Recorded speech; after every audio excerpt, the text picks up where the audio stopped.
Welcome everyone. মই এতিয়া ফিজিক্সৰ second ভিডিওটো স্টাৰ্ট দিম। ফাৰ্স্ট ভিডিওটো তোমালোকে যদি চোৱা নাই ডেসক্ৰিপচনত লিংক আছে, ভিজিট কৰিবা আৰু ভিডিওটো চাই ল'বা। আমি লাষ্ট ক্লাছত হোমৱৰ্ক দিছিলো, মই তোমালোকক এটা হোমৱৰ্কটোৰ পৰা স্টাৰ্ট কৰিম। কোৱেশ্চনটো মই অলৰেডি লিখি থৈ দিছো। এটা তোমালোকৰ হোমৱৰ্ক আছিল, এজনে ট্ৰাই কৰিছা মই দেখিছো, বাকি কোনো ট্ৰাই কৰা নাই, তো সবে ট্ৰাই কৰিলে ভাল পাম। এতিয়া চোৱা ইয়াতে কি আছে, এই দুটা ৰেজিস্ট্যান্স কিহত আছে, এই দুটা ৰেজিস্ট্যান্স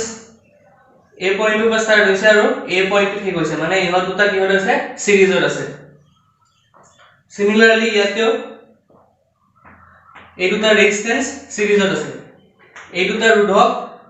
শ্ৰেণীবদ্ধভাৱে আছে, এই দুটা ৰোধক শ্ৰেণীবদ্ধভাৱে আছে। শ্ৰেণীবদ্ধ ভাবে থাকিলে বা সিৰিজত থাকিলে আমি কি কৰো, জাস্ট এড কৰি দিও। তো ইয়াতে 3 ওহম আছে, ইয়াতে 3 ওহম আছে, আমি যদি এই দুটা এড কৰি দিও তাহলে কি হ'ব, দুটা মিলি 3 ওহম প্লাস 3 প্লাস 3 কি আহিব, 6। ইয়াতে আহি গল এটা ৰোধক ৰেজিস্ট্যান্স যাৰ ভ্যালু হ'ব 6 ওহম। এটো হল ইয়াতেও সেম 3 ওহম, এটো সিরিজত, এটো পয়েন্ট আৰু এটো পয়েন্টৰ মাজত দুটা ৰেজিস্ট্যান্স আছে, মানে ইহত দুটা কিহত আছে, সিৰিজত শ্ৰেণীবদ্ধভাৱে আছে। তো ইয়াতো ইহত দুটা মুছি দিম, মুছি দি কেনে এটা ৰেজিস্ট্যান্স লিখিম, এটোৰ ভ্যালু হ'ব 6 ওহম। তাৰ পিছত এই 6 ওহম আৰু এই 3 ওহম ইহত দুটা কি হৈ আছে, এ পয়েন্টৰ পৰা স্টাৰ্ট হৈছে দুটা ৰেজিস্ট্যান্স আৰু এ পয়েন্টৰ দুটা ৰেজিস্ট্যান্স শেষ হৈছে, মানে ইহত দুটা প্যাৰালাল হৈ আছে, সমান্তৰালভাৱে আছে। তো ইহতৰ কাৰণে কি হয়,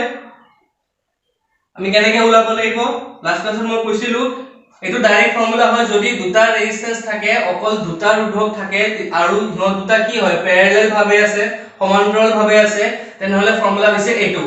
R1 * R2 ডিভাইড বাই R1 + R2। ইয়াতে চোৱা, ইয়াতে 6 আৰু 3 আছে, মানে 6 *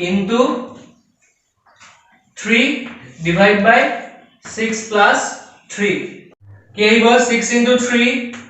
18 ডিভাইড বাই 6 + 3 9, মানে 18 ডিভাইড বাই 9 কিমান আহিব, 2 ওহম। এই ফৰ্মুলাটো কেতিয়া এপ্লাই হয়, যেতিয়া অকল দুটা ৰেজিস্ট্যান্স থাকে, দুটা ৰোধক থাকে আৰু প্যাৰালালত থাকে, সমান্তৰালভাৱে থাকে, তেতিয়া এইটো ফৰ্মুলা। এটো কেনেকৈ আহিল মই পিছত কৈ আছো। 18 ডিভাইড বাই 9 2 ওহম। তো ইয়াতে আমাৰ 6 ওহম আৰু 3 ওহম আছে, ইহত দুটা কি হৈ আছে, এই ফৰ্মুলা মতে কিমান আহিলে, আমাৰ 2 ওহম দি আছে। ইহত দুটা মুছি দিম, মুছি দি কেনে ইয়াতে কিমান লিখিম,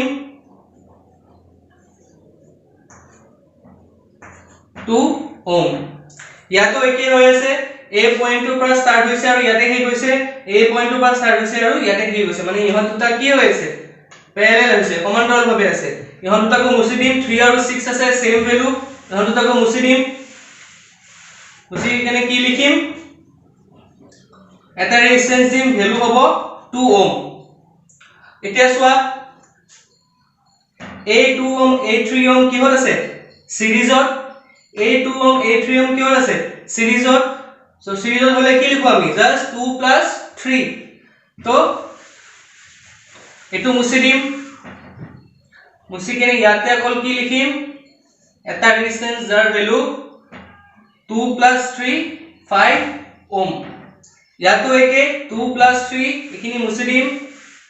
2 + 3 5 ওহম। এখিনি লাগে হৈ গল আমাৰ। এটা ইয়াৰ পিছত কি হ'ব, এই পয়েন্টৰ পৰা আৰম্ভ হৈছে এটা ৰেজিস্ট্যান্স, এই পয়েন্টত শেষ হৈছে, এটোৰ পৰা আৰম্ভ হৈছে ইয়াতে শেষ হৈছে, এটোৰ পৰা আৰম্ভ হৈছে ইয়াতে শেষ হৈছে, মানে এই তিনটা ৰেজিস্ট্যান্স, এই তিনটা ৰোধক কি ভাবে আছে, সমান্তৰালভাৱে, ইহত তিনটা প্যাৰালালি কানেক্ট হৈ আছে। তো আমাৰ 5 5 আৰু 5 কি হ'ব, 1/rp এই ফৰ্মুলাটো এপ্লাই নহয়, কাৰণ ইয়াতে কি আছে, তিনটা আছে, যেতিয়া দুটা থাকে তেনেহলে এইটো ফৰ্মুলা। এবাৰ আমি লং মেথডত কৰিব লাগিব, 1/r1 + 1/r2 + 1/r3। r1 এর জায়গাত কি হ'ব, 1/5, r2 জায়গাত 1/5 + r3 জায়গাত 1/5, এখানে ডাইরেক্ট এড কৰিলে কি আহিব 3/5 মানে আমি কি পালো 1 ডিভাইড বাই rp ইয়াৰ ভ্যালু পালো 3/5 rp এর ভ্যালু কি আহিব 5/3 ohm sum is complete অলপ ট্ৰিকি হয় যদি বুজি পোৱা নাই ভিডিওটো আকৌ ব্যাক কৰি চাবা স্টেপ খিনি বুজি পাবা এই ফৰ্মুলাটো কোৰ পৰা আহিল চাই লোৱা এবাৰ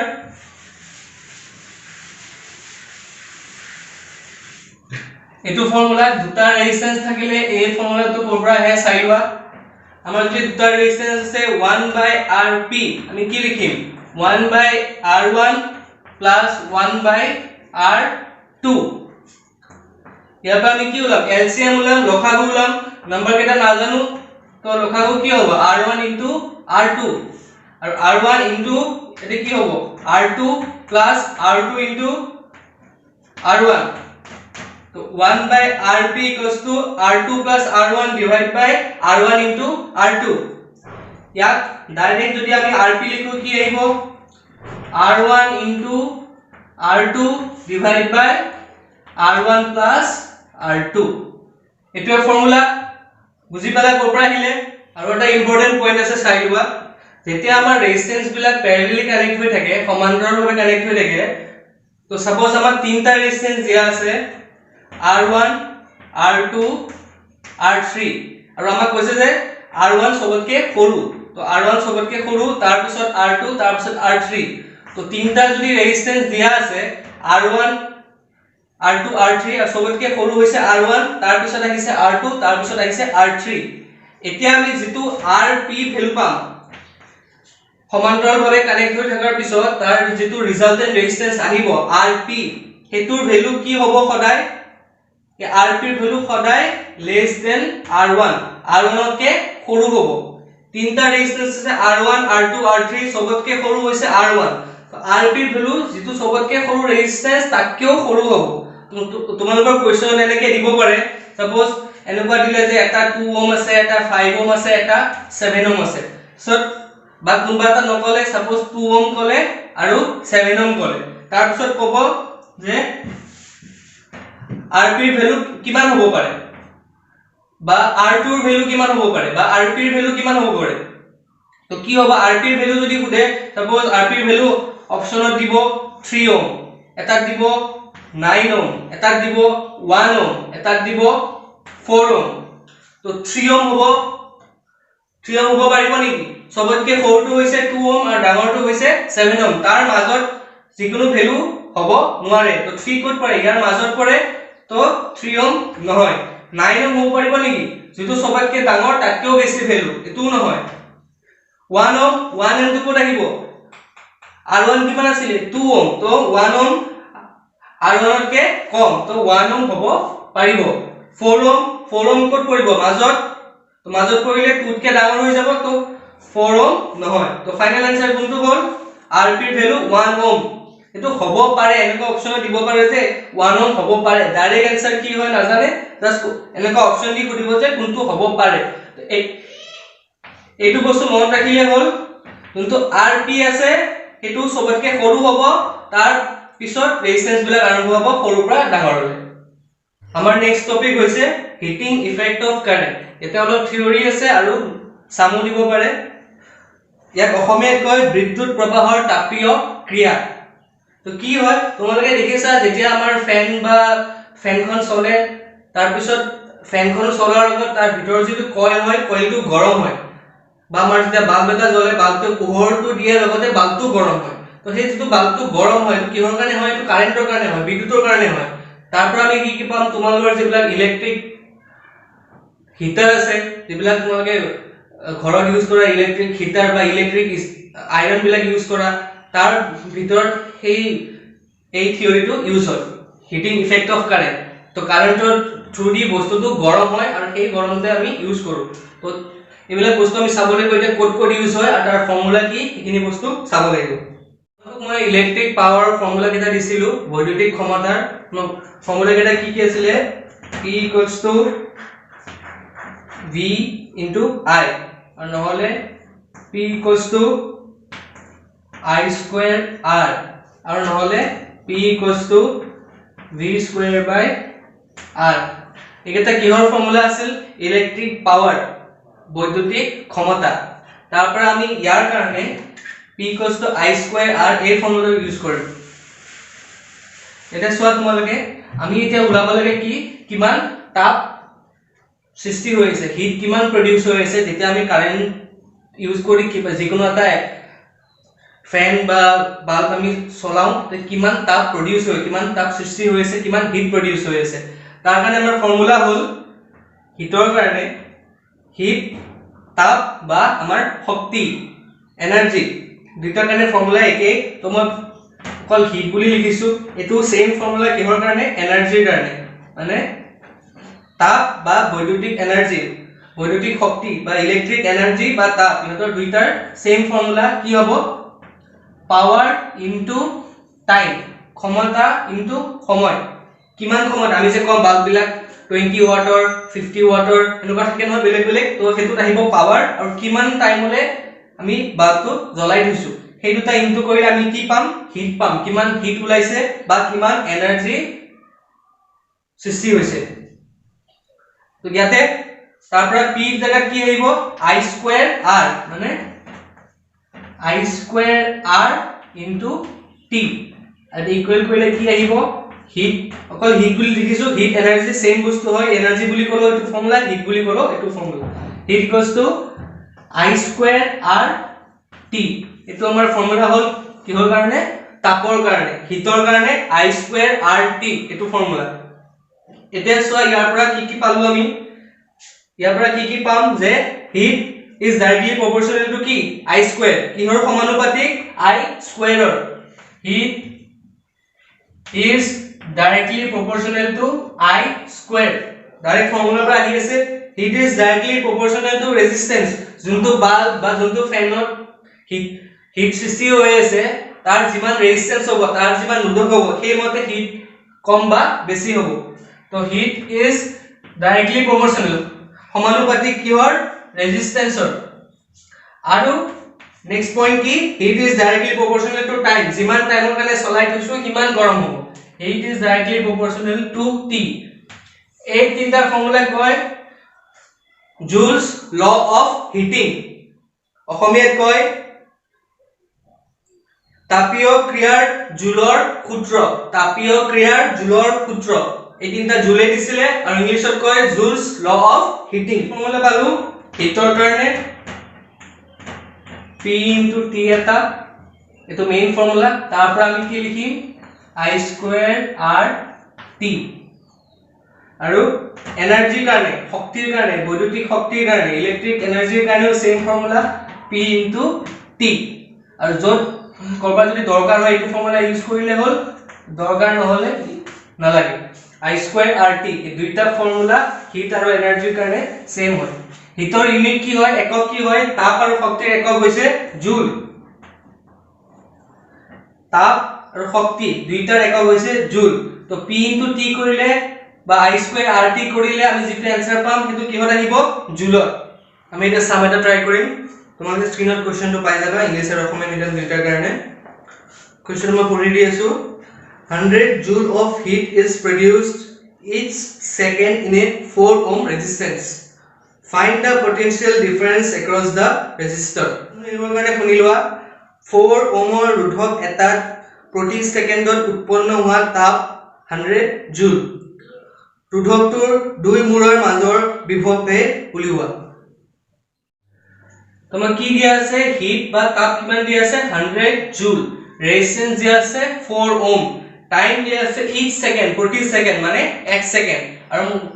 উলাব দিছে ভোল্টেজ বিভৱ ভেদ তোমাৰ ফৰ্মুলা কি হয়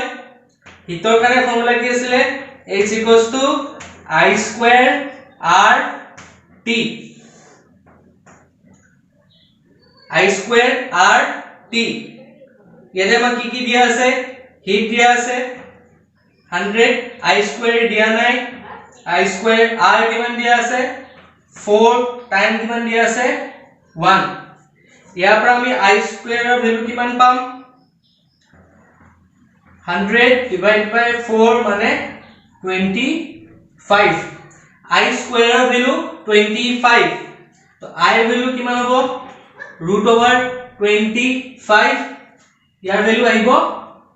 5 ampere এটো কিহৰ value পালো I ৰ value বিদ্যুতৰ value পালো ইয়াৰ পৰা আমি কি ওলাব লাগিব ভোল্টেজ তাৰ কাৰণে ফৰ্মুলা কি আছিল ohms law আমাৰ কি আছিল V equals to R I R কিমান আমাৰ 4 I কিমান 5 তো ভোল্টেজ কিমান আহিলে 4 into 5 20 volt sum is complete আমি লাস্ট ইয়াৰ কোশ্চেন পেপাৰৰ পৰা এটা কোশ্চেন কৰিম স্ক্ৰিনত পাই যাব তোমালোকে কোশ্চেনটো if a bulb is switched on for 40 seconds and consumes 2400 joule of electrical energy then its power is আসুন শুনিব কাৰণে 40 সেকেন্ড সময় জ্বলাই থকা বাল্ব এটাই 2400 জুল বৈদ্যুতিক শক্তি খৰচ কৰিলে বাল্বটোৰ ক্ষমতা হ'ব এটো আমি উলাব লাগে তোমাক টাইম কিমান দিয়া আছে 40 সেকেন্ড আৰু এবাৰ আমাক এনাৰ্জি দিয়া আছে শক্তি দিয়া আছে কিমান দিয়া আছে 2400 জুল আমাক কি উলাব দিছে পাৱাৰ উলাব দিছে ক্ষমতা উলাব দিছে তো তাৰ কাৰণে ফৰ্মুলা কি আছে অলপ আগতে মই কৈছিলো energy equals to power into time শক্তি কি হয় ক্ষমতা ইনটু সময় তোমাক কি উলাব দিছে ক্ষমতা উলাব দিছে এনাৰ্জি কিমান দিয়া আছে 2400 পাৱাৰ উলাব লাগে টাইম দিয়া আছে কিমান 40 সেকেন্ড ইয়াৰ পৰা পাৱাৰ বা ক্ষমতাৰ ভ্যালু কিমান আহিব 2400 ডিভাইড বাই 40 তো কাটিলো কিমান থাকিব 60 পাৱাৰ ইউনিট কি হয় একক কি হয় ওয়াট 60 ওয়াট এতিয়া আমি অলপ এপ্লিকেশন চাম এই যেটো আমাৰ হিটিং ইফেক্ট অফ কাৰেন্ট আছে মানে যেটো লাস্ট মই কৰো যে কাৰেন্টৰ পৰা হিট প্ৰডিউস হয় কাৰেন্ট বিদ্যুতৰ পৰা তাপ সৃষ্টি হয়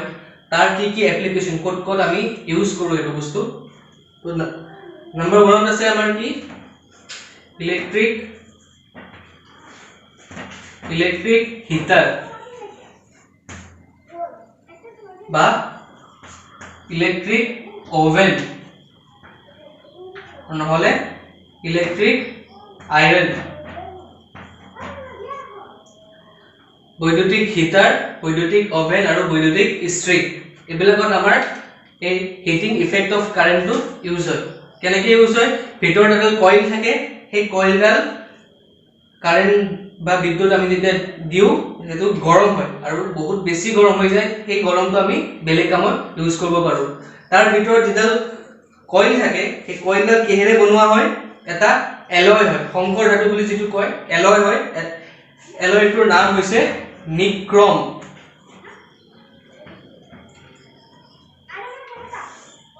যেটো কইল থাকে কইলটো এটো এলয়ৰে বনোৱা হয় এটো সংকৰ ধাতুৰে বনোৱা হয় তাৰ নাম হৈছে নিক্ৰম তোমাক লিখি লবা খুদিব পাৰে তো যিকোনো ইলেকট্ৰিক আয়ৰন লোৱা বৈদ্যুতিক ইস্ত্ৰি লোৱা তাৰ ভিতৰটো কইল থাকে ইলেকট্ৰিক ওভেন লোৱা তাৰ ভিতৰটো এটা কইল থাকে সেই কইলটো গৰম হয় যেতিয়া আমি কাৰেন্ট দিও সেই কইলটো গৰম হয় আৰু তাৰ পৰা আমি এই গৰমটো ব্যৱহাৰ কৰো নেক্সট আহিব আমি সবে জানা বাল্বটো কি হয় আমাৰ filament of bulb bulb current দিলে bulb কি হয় লগে লগে জ্বলি উঠে তো যেতিয়া আমি কারেন্ট দিলে তাতে দুটা কাম হয় এটা হৈছে ই লাইট দিয়ে পোহৰ দিয়ে আৰু এটা হৈছে কি হিট হয় যেতিয়া কাৰেন্ট দিয়াৰ লগে লগে বাল্বটোৰ পৰা লাইট ওলাই আৰু হিট হয় তোমালোকে দেখিছা কিবা এটা বস্তু যদি আমি গৰম কৰি দিও তাৰ পৰা পোহৰ ওলাই ৰঙা ৰঙা পোহৰ ওলাই বা বেলেগ ধৰণৰ পোহৰ ওলাব পাৰে তো ফিলামেন্ট যেটো আছে তাৰ কিহেৰে প্ৰস্তুত কৰা হয় টাংস্টেন বুলি এটা ধাতু আছে টাংস্টেন দৰে তাক বনোৱা হয় তো যেটা আমি কাৰেন্ট দিলে কি হয় তাৰ পৰা লাইট ওলাই আৰু হিট ওলাই হিটটো অলপ কমকে ওলাই আমি বস্তুটো চুলে গম পাও আৰু লাইটটো বেছিকে ওলাই তো এটো কিহৰ কাৰণে হয় হিটিং ইফেক্ট অফ কাৰেন্ট তাৰ যেটো ধাতু ইউজ কৰা হেতুৰ নাম কি হয় টাংস্টেন ধাতু ইউজ কৰা হয় তাৰ আৰু ই সোনকালে গলি না যায় কেতিয়াবা কি হয় বেছি গৰম হৈ গলে কিছুমান বস্তু গলি যায় ইয়াৰ কি হয় যেটো মেল্টিং পইণ্ট অসমীয়াত কয় গলনাংক হেতু বহুত বেছি হয় এনে টেম্পারেচার যিমান বাঢ়িলো তাৰ উষ্ণতা যিমান বাঢ়িলো যিমানে গৰম হওক কি তাৰ ভিতৰত যেটো কনস্ট্যান্ট মেটেল আছে কি গলি না যায় তো কিমান হয় ইয়াৰ ভ্যালু ইয়াৰ মেল্টিং পইণ্ট ইংলিছত কয় মেল্টিং পইণ্ট অসমীয়াত কয় গলনাংক ইয়াৰ ভ্যালু হল 3380 ডিগ্ৰী সেলসিয়াস ইমান ডিগ্ৰী সেলসিয়াসলৈকে কি গৰম হ'ব পাৰে তাৰ আগতে কি গলি না যায় তো আমাৰ নৰমাল যেটা আমি ইউজ কৰো ইমান টেম্পাৰেচাৰ বাঢ়ি না যায় সেইকাৰণে বাল্বটো আমাৰ গলি না যায় বাল্বটো নহয় তাৰ ভিতৰত যেটো মেটাল আছে হেতু গলি না যায় আৰু কি গৰম হয় আৰু তাৰ পৰা পোহৰটো ওলাই থাকে নেক্সট আৰু এটা ইউজ চাম একি তোমালোকে নোটস বনাই লিখি লবা দুটা পইণ্ট কলো এটা হল ইলেক্ট্ৰিক ওভেন ইলেক্ট্ৰিক হিটাৰ বা ইলেক্ট্ৰিক আইৰন আৰু নেক্সট কলো আমাৰ যিবিলাক বাল্ব আছে বাল্বৰ ভিতৰৰ ফিলামেন্টটো এই দুটা ইউজ পালা থাৰ্ড টু কি হৈ আছে আমাৰ ফিউজ সবৰে ঘৰত এটো বস্তু ইউজ হয় ফিউজ এই ফিউজটো তোমালোকে দেখিছা চাগে এনেকুৱা এডাল থাকে এনেকুৱা মাজত এডাল পাতলা ওয়্যাৰ থাকে ওয়্যাৰে হয় কিন্তু বহুত সৰু হয় আৰু বেলেগ বেলেগ ৰেটিংৰ থাকে কিছুমান 5 এম্পিয়াৰ থাকে কিছুমান 10 এম্পিয়াৰ থাকে যিমানে এম্পিয়াৰ বাঢ়ি যাব কাৰণ 20 এম্পিয়াৰ থাকে এডাল ওয়্যাৰ মোটা হৈ গৈ থাকে থিকনেসটো বাঢ়ি গৈ থাকে 5 এম্পিয়াৰ হলে পাতলা হ'ব 10 এম্পিয়াৰ হলে অলপ মোটা হ'ব 20 এম্পিয়াৰ হলে অলপ মোটা হ'ব তো কি হ'ব সাপোজ আমি 5 এম্পিয়াৰ ইউজ কৰো তো আমাৰ ঘৰত যদি 5 এম্পিয়াৰ কে বেছি কাৰেন্ট আহি যায় সাপোজ 6 এম্পিয়াৰ কাৰেন্ট আহি গল ঘৰত 6 এম্পিয়াৰ বিদ্যুৎ আহি গল শৰ্ট সার্কিট হয় তেতিয়া এডাল কি হ'ব গলি যাব গলি গৈ মাজতে এনেকুৱা ভাঙি যাব ভাঙি গলে কি হল ইফালৰ পৰা যদি বেছি কাৰেন্ট আহি আছিল কি ইফালৰ পৰা আমাৰ ঘৰৰ ভিতৰত সোমাব নোৱাৰে তো আমাৰ ঘৰটো বাচি যায় সাপোজ আমি 10 এম্পিয়াৰ ইউজ কৰি আছো 10 এম্পিয়াৰ ৰেটিংৰ ফিউজ ইউজ কৰি আছো তেনেহলে এটা আৰু অলপ মোটা হ'ব তো 10 এম্পিয়াৰ কে যদি বেছি হয় বেছি কাৰেন্ট আহে সাপোজ 15 এম্পিয়াৰ কাৰেন্ট আহিলে এডাল গলি যাব তো 10 এম্পিয়াৰ কে তলত থাকিলে এডাল ঠিকে থাকিব তো এই তিনটা হল আমাৰ এপ্লিকেশন কিহৰ হিটিং ইফেক্ট অফ কাৰেন্টৰ কাৰণে এপ্লিকেশন আমাৰ নেক্সট টপিক আমি চাও আমাৰ নেক্সট টপিকটো হল commercial unit of electric energy আমাৰ যেটো বাণিজ্যিক একক বৈদ্যুতিক শক্তিৰ বাণিজ্যিক একক আমি ঘৰত যিবিলাক আমাৰ মিটাৰ থাকে তাতে যিবিলাক আহে যে 1 ইউনিট বা 40 ইউনিট আমি ইউজ কৰিছো বা 200 ইউনিট ইউজ কৰিছো সেইবিলাক হয় বাণিজ্যিক ইউনিট তাৰ কাৰণে কি ইউজ হয় টাৰ্মটো হৈছে 1 কিলোৱাট আৱাৰ 1 কিলোৱাট আৱাৰ বুলি কয় এটো হৈছে আমাৰ ইকুৱেলস টু কি হয় 1 ইউনিট আমি যদি 1 ইউনিট এনাৰ্জি ইউজ কৰো হেতুৰ ভ্যালু কিমান হ'ব 1 কিলোৱাট আৱাৰ এটো হয় তাৰ একচুয়াল ইউনিট আৰু এটো কি হয় এটো হল জাস্ট আমি জানেকে ইউজ কৰো 1 ইউনিট বুলি কম 20 ইউনিট বুলি কম 40 ইউনিট বুলি কম কিন্তু তাৰ আসল মিনিংটো হৈছে 1 কিলোৱাট আৱাৰ তে পাৱাৰৰ ফৰ্মুলা কি কৈছিলো power equals to v into i এটো আগতে কৈছো তাৰমানে কি ভোল্টেজ ইনটু এম্পিয়াৰ আৰু পাৱাৰ ইউনিট কি হৈছে watt watt equals to voltage into ampere ইয়াতে কি আছে কিলোৱাট মানে কিমান 1000 ওয়াট তো এটো যদি আমি ভাঙো ইয়াৰ পৰা কি আহিব 1 কিলোৱাট আৱাৰ তাৰ পৰা আমি এসআই ইউনিটত লিখিব লাগিব এসআই এককত লিখিব লাগিব কিলোৱাট কো এসআই নহয় এসআই ইউনিট নহয় এসআই একক নহয় কি লিখিব লাগিব ওয়াটত তো 1 কিলোৱাট মানে কি হ'ব 1000 ওয়াট ইনটু কিমান আছে 1 আৱাৰ আৱাৰ মানে কি ঘন্টা 1 আৱাৰ 1 ঘন্টা 1 ঘন্টাৰ কাৰণে কিমান লিখিব লাগিব 1 ঘন্টাত কিমান সেকেন্ড থাকে 1 আৱাৰত কিমান সেকেন্ড থাকে 3600 সেকেন্ড তো 1 আৱাৰৰ জায়গাত আমি কি লিখিম ইনটু 3600 সেকেন্ড ইয়াৰ পৰা কি আহিব টোটাল কিমান আহিব 3600 আৰু 1 2 3 3600,000 watt second 3600,000 watt second এটো আৰু মিনিমাইজ কৰিলে কি হ'ব 3.6 into 10 to the power 6 1 2 3 4 5 6 3.6 into 10 to the power 6 এই watt second ক আমি কি বুলি কওঁ জুল watt second ক কি বুলি কওঁ আমি জুল আৰু এটো কিমান আহিলে 1 kilowatt hour তো 1 kilowatt hour equals to কিমান জুল 3.6 into 10 to the power 6 joule এই watt second of joule কেনেকৈ লিখিলো চাবা আমাৰ ফৰ্মুলা কি আছিল energy equals to power into time energy কি হয় joule power কি হয় watt time or কি হয় second তো watt second মানে কি হয় joule তো ইয়াতে আমি কি পালো watt second পালো তো ডাইৰেক্টলি কি লিখি দিলো joule এটো কি হল আমাৰ কমাৰ্শিয়াল ইউনিট তো আমাৰ ঘৰত যদি আহে যে সাপোজ 200 ইউনিট ইউজ কৰিছো মানে কিমান ইউজ কৰিছো 200 কিলোৱাট আৱাৰ এনাৰ্জি আমি ইউজ কৰিছো আৰু তাক যদি আমি জুলত লিখো কিমান হ'ব 200 into 3.6 into 10 to the power 6 joule तो 200 यूनिट माने 200 किलोवाट आवर माने 200 into 3.6 into 10 to the power 6 joule এখিনি আমি ইউজ কৰিছো এবাৰ সাম কৰিম দুটা আমি এতিয়া মই সামটো কৰি দি আছো তোমালোকে স্ক্ৰিনত পাই যাবা an electric refrigerator rated 400 watt operates 8 hours per day what is the cost of the energy to operate it for 30 days at rupees 3 per kilowatt hour minimum কি দেখো না 400 watt নিৰিখৰ বৈদ্যুতিক ৰেফ্ৰিজাৰেটৰ এটা 8 ঘণ্টা দিনে চলালে প্ৰতি কিলোৱাট আৱাৰত 3 টকাকৈ 30 দিনত খৰচ হোৱা শক্তিৰ মূল্য কিমান হ'ব আমি এটা সামটো কৰিম পাৱাৰ কিমান দিয়া আছে ক্ষমতা কিমান দিয়া আছে 400 watt ৰেফ্ৰিজাৰেটৰটোৰ পাৱাৰ হৈছে 400 watt কিমান কে চলে দিনত 8 ঘণ্টা কে চলে এদিনত 8 hours per day এদিনত 8 ঘণ্টা কে চলে আৰু কিমান দিনৰ কাৰণে চলে 30 দিনৰ কাৰণে আৰু তাৰ পাৰ ইউনিট কিমান দিয়া আছে খৰচ 3 টকা কে পাৰ ইউনিট কিমান 3 টকা তো আমি এটা কি উলাব লাগিব টোটাল এনাৰ্জি উলাব লাগিব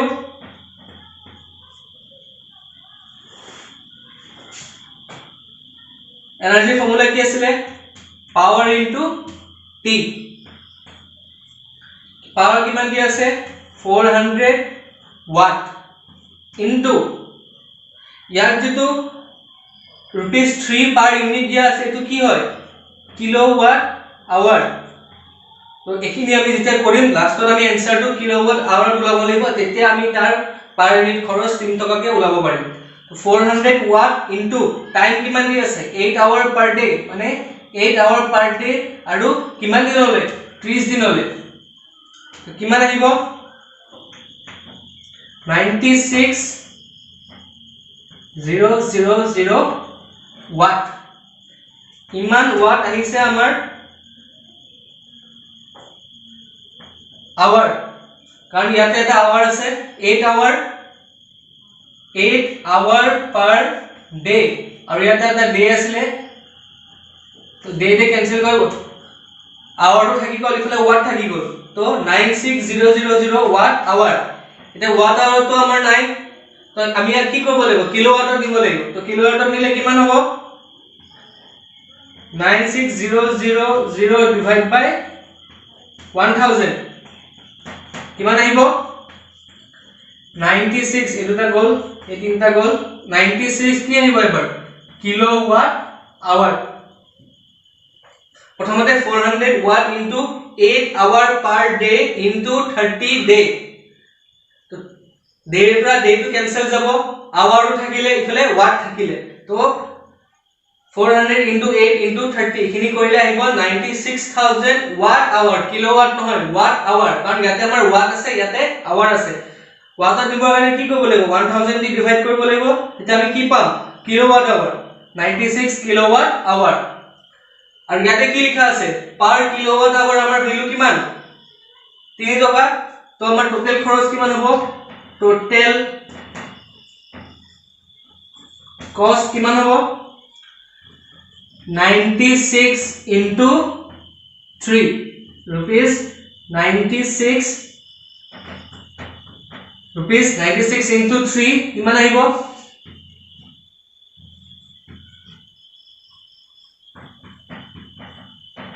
rupees 288 তো আমি যদি এটা 400 ওয়াটৰ ফ্ৰিজ ডেইলি 8 ঘন্টা কে ইউজ কৰি 30 দিনৰ কাৰণে চলাও আৰু প্ৰতি ইউনিটত যদি আমাৰ 3 টকা কে লয় তেনহলে আমাৰ ইলেক্ট্ৰিসিটি বিল কিমান আহিব 288 আৰু এটা কোৱেশ্চন আমি ট্ৰাই কৰিম মই কোৱেশ্চনটো কৈ আছো স্ক্ৰিনত তোমালোকৰ শো কৰিব an electric motor takes 5 ampere from a 220 volt line what is the energy consumed by the motor in 3 hours অসমীয়া মিডিয়াম কিটা শুনা বৈদ্যুতিক মটৰ এটাই 220 ভোল্ট বৈদ্যুতিক লাইনৰ সৈতে সংযুক্ত হলে 5 এম্পিয়াৰ বিদ্যুৎ গ্ৰহণ কৰে মটৰটোৱে 3 আৱাৰ সময়ত কিমান বিদ্যুৎ শক্তি খৰচ কৰিব আমাৰ কি দিয়া আছে ভোল্টেজ 220 ভোল্ট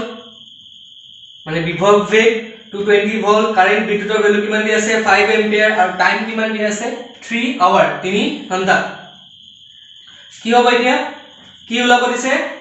বৈদ্যুতিক শক্তি ওলাব দিছে কিমান শক্তি আমি ব্যৱহাৰ কৰিম তাৰ কাৰণে ফৰ্মুলা কি আছিল এনাৰ্জি শক্তিৰ ফৰ্মুলা কি আছিল পাৱাৰ ইনটু টাইম দিছো আগতে এই ফৰ্মুলা পাৱাৰৰ ফৰ্মুলা কি আছিল v ইনটু i তিনটা ফৰ্মুলা দিছিলো তাৰে এটা ফৰ্মুলা আছিল v into i into t v কিমান দিয়া আছে 220 কারেন্ট কিমান দিয়া আছে 5 টাইম কিমান দিয়া আছে সেকেন্ডত আছে নেকি নাই আৱাৰত আছে তো এনসাৰটো আমি কিহত লিখিব লাগিব কিলোৱাট আৱাৰত টাইম কিমান দিয়া আছে 3 আৱাৰ্স তো 3 আৱাৰ লিখিলো ইয়াতে 220 ভোল্ট এটো 5 এম্পিয়াৰ কিমান আহিব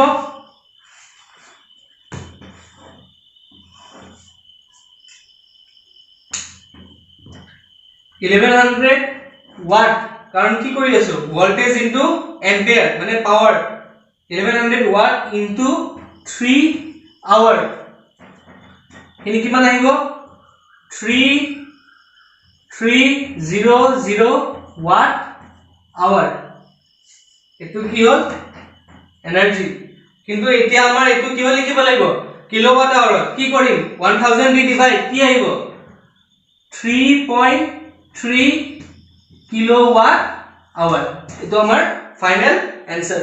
এটোটা তোমালোকৰ কাৰণে হোমৱৰ্ক দিলো এটোটা ট্ৰাই কৰিবা পয়েন্ট A আৰু পয়েন্ট B ৰ মাজত ৰেজিস্ট্যান্স কিমান হ'ব এটো 2 ওহম এটো 1 ওহম 1 ওহম 1 ওহম আৰু 1 ওহম এই পয়েন্ট দুটাৰ মাজত ৰেজিস্ট্যান্স কিমান হ'ব ওলাবা ইয়াতে সোৱা পয়েন্ট A আৰু B ৰ মাজত ৰেজিস্ট্যান্স ওলাব দিছে কিমানটা ৰেজিস্ট্যান্স আছে n নাম্বাৰ অফ ৰেজিস্ট্যান্স আৰু কিমান আছে সবৰে ভ্যালু কিমান হয় r সবৰে ভ্যালু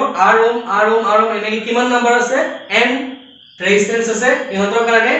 টোটাল ৰেজিস্ট্যান্স কিমান হ'ব a আৰু b ৰ মাজত এটোটা সাম ট্ৰাই কৰিবা কমেন্টছত আনসাৰ লিখিবা এই চেপ্টাৰটো ইয়াতে খতম নেক্সট ক্লাছৰ পৰা আমি নতুন চেপ্টাৰ ষ্টাৰ্ট দিম আজি কাৰণে এইখিনি থ্যাংক ইউ